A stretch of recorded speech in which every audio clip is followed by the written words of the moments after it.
This is Rodmed Global African News, your roundup of the day's top stories from across Africa and the world for 29 October 2025.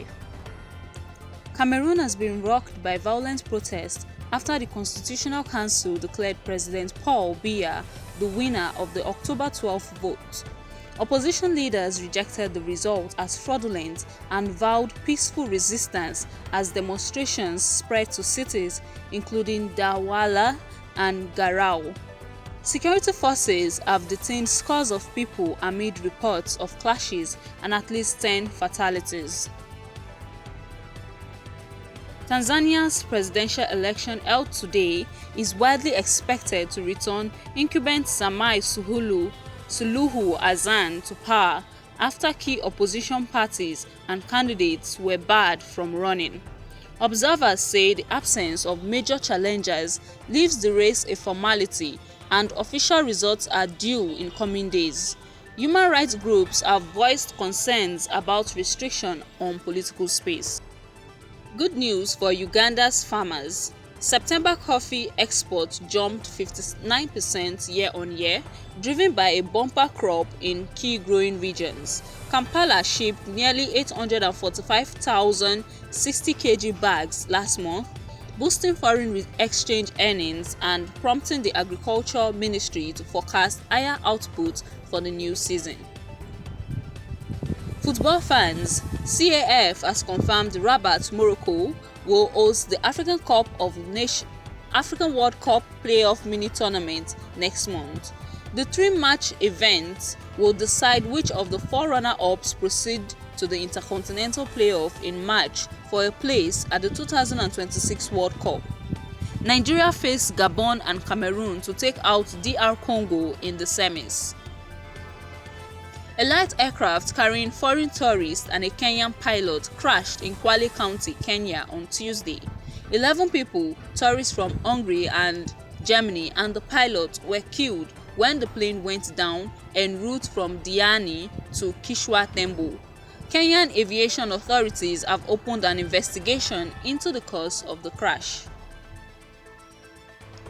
South Africa's rand strengthened modestly as traders priced in an increasing chance of US Federal Reserve rate cuts, supporting risk assets. Still, analysts warn political instability in parts of the continent and global trade uncertainty could cap gains for African currencies. Nigeria's Senate has passed 12 new measures to curb wildlife trafficking, increasing fines and prison terms for traffickers and giving customs wider powers to detain suspect shipments. Conservationists welcomed the law as a major step against illegal wildlife trade. The U.S. State Department has advised Americans in Mali to leave immediately by commercial means, citing a deteriorating security situation and a militant imposed for blockade that has forced schools closure and disrupted public services. The move follows repeated attacks on 4 convoys and growing instability around the capital, Bamako.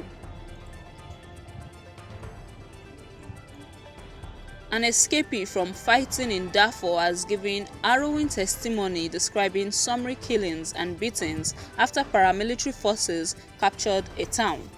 Humanitarian agencies say the accounts, which include unverified video material and satellite imagery, underline the urgent need for safe access to besieged communities.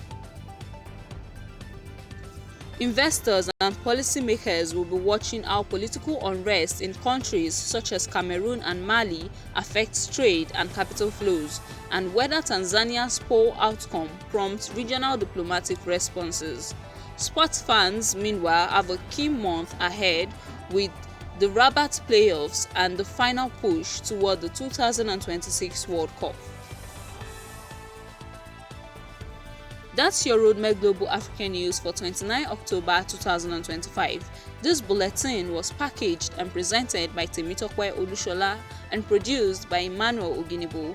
Don't forget to like, share, and stay connected with us for more updates. For more stories or news across Africa, visit Rodmed Radio's social platforms, Facebook, TikTok, and Instagram, and particularly our YouTube channel, Rodmed Radios TV. Thank you for listening. Stay informed, stay safe, and have a good day.